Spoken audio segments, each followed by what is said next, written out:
복된 주일 새벽입니다. 오늘 또 말씀을 함께 나누는 모든 여러분들에게 하나님의 풍성하신 은혜가 함께 하실 줄로 믿습니다. 한번 잠시 기도드립니다. 하나님의 은혜를 감사합니다. 이렇게 여러 가지 어려운 상황 가운데도 또 복된 주일을 우리에게 허락하시고 하나님 앞에 예배하며 말씀을 나눌 수 있는 기회를 주셔서 감사합니다. 영광 받아주시며 말씀하여 주옵소서. 예수님 이름으로 기도하옵나이다. 아멘. 오늘 우리에게 주신 하나님의 말씀은 욥기 18장 1절에서 21절의 말씀입니다. 욥기 18장 1절에서 21절 제가 봉독을 해드립니다. 수아 사람 빌닷이 대답하여 이르되 내가 어느 때에 가서 말의 끝을 맺겠느냐. 깨달으라. 그 후에야 우리가 말하리라. 어찌하여 우리를 짐승으로 여기며 부정하게 보느냐. 울분을 터뜨리며 자기 자신을 찢는 사람아, 너 때문에 땅이 버림을 받겠느냐. 바위가 그 자리에서 옮겨지겠느냐.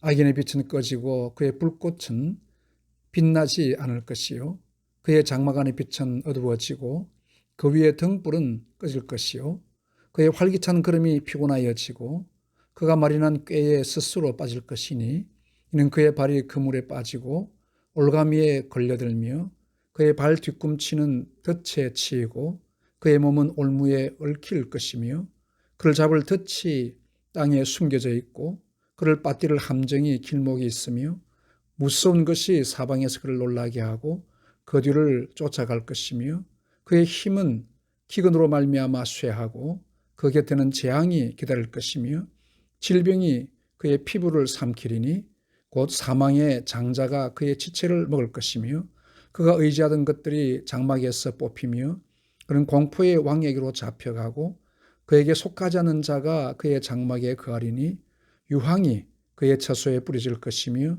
밑으로 그의 뿌리가 마르고 위로는 그의 가지가 시들 것이며 그를 기념함이 땅에서 사라지고 거리에서는 그의 이름이 전해지지 않을 것이며 그는 광명으로부터 흑암으로 쫓겨 들어가며 세상에서 쫓겨날 것이며 그는 그의 백성 가운데 후손도 없고 후예도 없을 것이며 그가 거하던 곳에는 남은 자가 한 사람도 없을 것이라.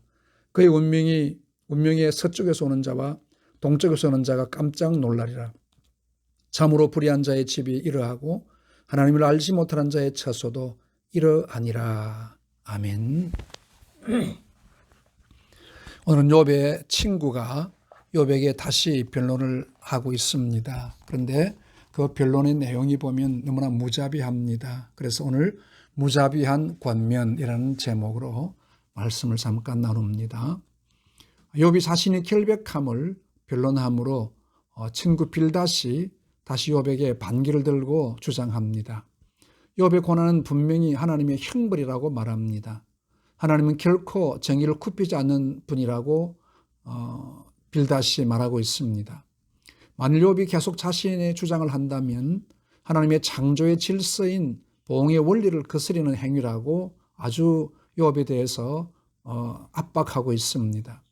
하나님이 까닭없이 욥을 치지 않으셨다는 것입니다. 분명히 욥이 죄를 지었기 때문에 하나님이 치신 것이라고 결론을 짓고 있습니다. 그러므로 욥이 죄를 자백하고 회개한 것만이 유일한 회복의 방법임을 말하고 있습니다. 빌닷의 말은 일반적으로 맞는 말입니다. 그러나 욥에게는 적용될 수 없습니다. 욥의 고난의 배후에는 사탄이 있다는 것을 모르고 한 말입니다. 보응의 원리라고 하는 카테고리 속에 하나님을 가둘 수는 없습니다.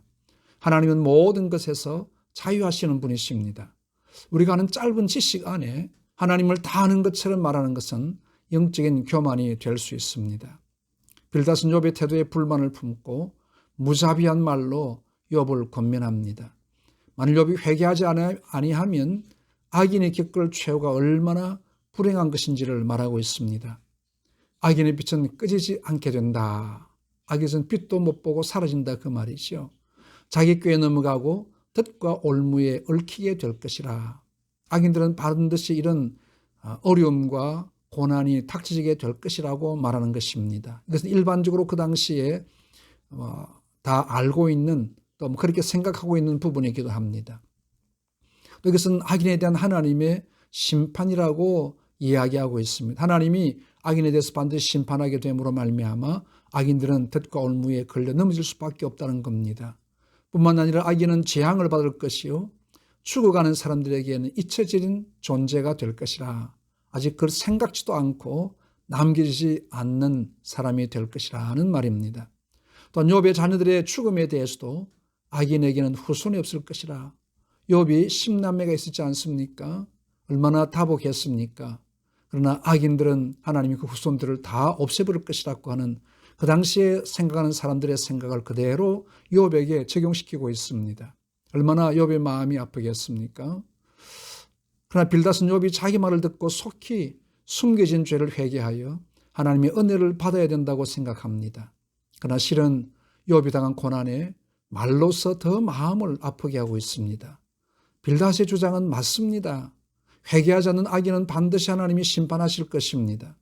우리의 삶에서 회개는 우선 되어져야 될 사항입니다.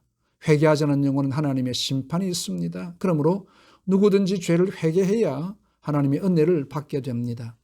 빌닷은 자신의 주장으로 볼 때 욥이 회개하지 않으므로 자식들도 다 죽고 하나님의 저주를 받아 온몸이 만신창이가 되었다고 그렇게 이야기하고 있습니다. 그런데 빌닷이 이해할 수 없는 것은 왜 이렇게 힘든데 깨닫지 못하고 회개하지 않는가 하는 것입니다. 분명히 숨겨진 죄가 있을 텐데 빨리 폭로하라고 말하고 있습니다. 참 빌닷은 마음이 답답했습니다. 어쩌면 빌닷은 욥을 사랑하는 마음으로 이렇게 말했을지도 모릅니다. 그러나 그 자신이 아는 것밖에 하나님의 지혜가 있음을 알지 못하고 있습니다. 우리는 우리 자신이 아는 것이 다인 것처럼 말하는 것을 조심해야 합니다. 내가 가지고 있는 진리가 다라고 하는 것은 아닙니다. 우리는 하나님 앞에 겸손함이 있어야 됩니다. 온전히 하나님의 뜻을 묻는 겸손함이 있어야 됩니다. 빌닷은 자신 아는 것 때문에 욥의 마음을 더 아프게 하고 있습니다. 우리에게도 이런 잘못된 부분이 없는지 살펴야 될 겁니다. 우리는 늘 하나님의 말씀을 겸손함으로 살펴야 됩니다. 다른 사람을 판단하기 전에 감추신 하나님의 뜻을 보는 자가 되어야 됩니다. 함부로 말함으로 다른 사람의 마음에 아픔을 주어서는 안 됩니다. 우리는 하나님의 말씀 앞에 겸손함으로 하나님의 새로운 뜻을 보는 지혜로움이 함께 있어야 되겠습니다. 우리는 주님 앞에 나의 아는 지식으로 다른 사람을 함부로 말하지 않도록 조심하는 그런 복된 하루, 복된 주일 되시기를 바랍니다. 하나님 아버지, 오늘도 우리의 부족함이 많습니다. 그럼에도 우리는 아는 것처럼 다른 사람을 정죄하고 나의 지식으로 다른 사람을 판단하는 일들이 많이 있습니다. 긍휼히 주시기를 원하옵고 온전하신 하나님의 뜻을 아는 지혜와 겸손함이 우리 가운데 함께 할 수 있도록 은혜를 베풀어 주시옵소서. 예수님 이름으로 기도하옵나이다. 아멘.